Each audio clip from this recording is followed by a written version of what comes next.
Hello viewers, সবাই কেমন আছেন? আশা করি সবাই সুস্থ আছেন, ভালো আছেন। তো আমার সামনে দেখছেন একটা ইনফ্রারেড চুলা। তো এই চুলাটা সম্পর্কে বিস্তারিত কিছু বলবো। তো দেখেন, আমি চুলাটার সাথে একটু পরিচয় করে দিই কোনটা কি বলে। তো এটা হচ্ছে একটা হিটার কয়েল। এই হিটার কয়েল চারিপাশ থেকে দেখেন করে দিয়ে এক ধরনের সিরামিক করা। তো এই হিটার কয়েলটা যখন নষ্ট হয় তখন যে কোনো জায়গাতে রিমুভ হয়ে যেতে পারে। এখান থেকে রিমুভ হলে আপনারা একটু দূর থেকে দিয়ে এটাকে জয়েন করে দিবেন। জয়েন করে দিলে এটা আবার হিট হবে। তো আপনারা মাপ দিবেন কিভাবে কয়েলটাকে। দেখেন এখানে এখানে দুটো কানেকশন আছে, এই দুটোতে আপনারা মিটারটা কন্টিনিউটিতে রেখে তারপরে আপনারা মাপ দিবেন। মাপ দিলে বুঝতে পারবেন কয়েলটা নষ্ট কি ভালো। তো এখানে একটা সেন্সর আছে, তো সেন্সরটা সহজে নষ্ট হয় না। তো এদিকে দেখেন, এটা হচ্ছে এলসিডি সার্কিট। এখানে ডিসপ্লে আছে, একটা এলসিডি ডিসপ্লে। এবং যখন আপনারা কাজ করবেন লাইন দিয়ে কখনো এটা হাত দিয়ে টাচ করতে যাবেন না, তাইলে বিদ্যুতে শর্ট করতে পারে। একটু সাবধানতার সাথে কাজ করবেন। তো এবার যাব মাদারবোর্ডের দিকে। মাদারবোর্ডে E1 E0 এই প্রবলেমগুলো কোত্থেকে আসে, কি কারণে আসে। তো দেখেন এখানে এইটা হচ্ছে পাওয়ার সেকশন, এটা হচ্ছে পাওয়ার সেকশন।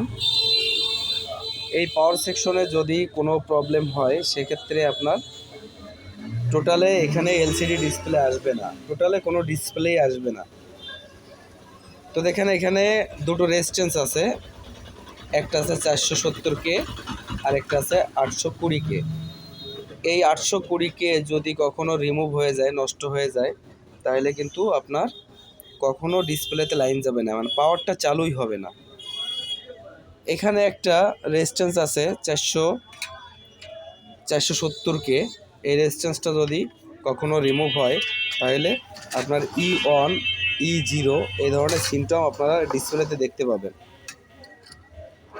এখানে একটা ফেট আছে, এখানে একটা ফেট আছে, দেখেন একটা মসফেট আছে।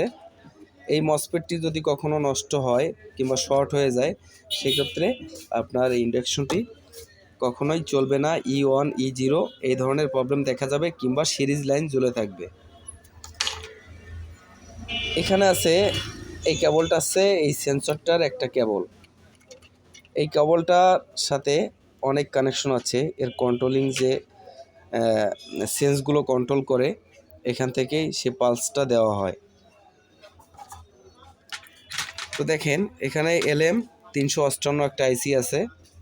এই আইসিটা যদি কখনো নষ্ট হয়ে থাকে সেক্ষেত্রে দেখবেন প্রোগ্রামটা এলোমেলো আসছে।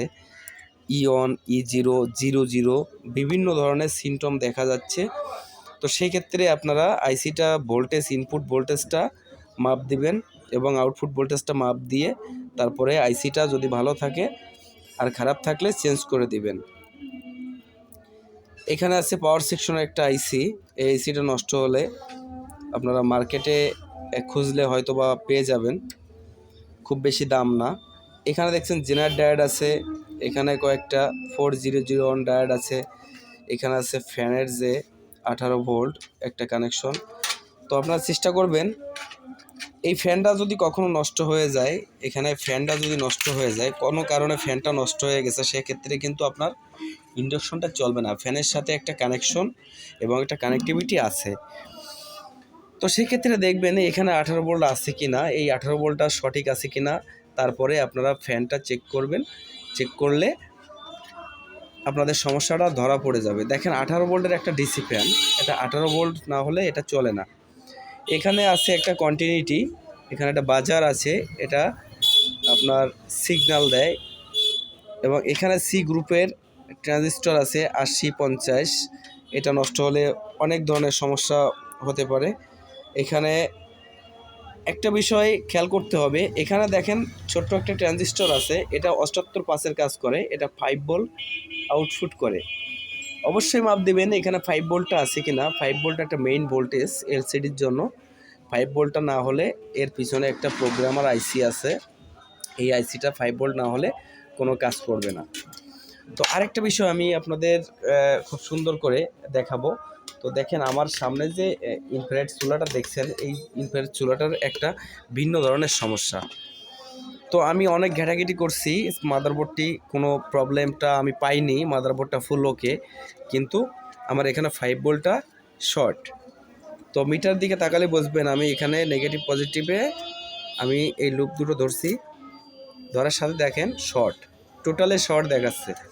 তার মানে আপনার এই আইসিটা নষ্ট আছে, এই আইসিটা চেঞ্জ না করলে আপনার এই ডিভাইসটা চালু হবে না। তো এই আইসিটা আমার ভালোভাবে জানা নেই মার্কেটে পাওয়া যাবে কি না, তবে আমার মনে হয় এই ডিসপ্লের যে সার্কিটটা আছে টোটাল এই এলসিডি সার্কিটটা হয়তো বা পাওয়া যেতে পারে, সেটা আপনারা খুঁজে নেবেন। তো আমি একটা অনুরোধ করব, আপনারা যদি কখনও চুলা কেনেন তবে এই ইনফ্রারেডগুলো কিনবেন না, ইন্ডাকশন চুলাগুলো কেনার চিন্তাভাবনা করবেন, যেটাকে ম্যাজিক চুলা বলে। ইন্ডাকশন চুলা বিদ্যুৎ অনেক সাশ্রয়ী আছে, এবং এইগুলো যদি নষ্ট হয় খুব সহজে রিপেয়ার করা যায় না, রিপেয়ার করা গেলেও সেটা লাস্টিং হয় না।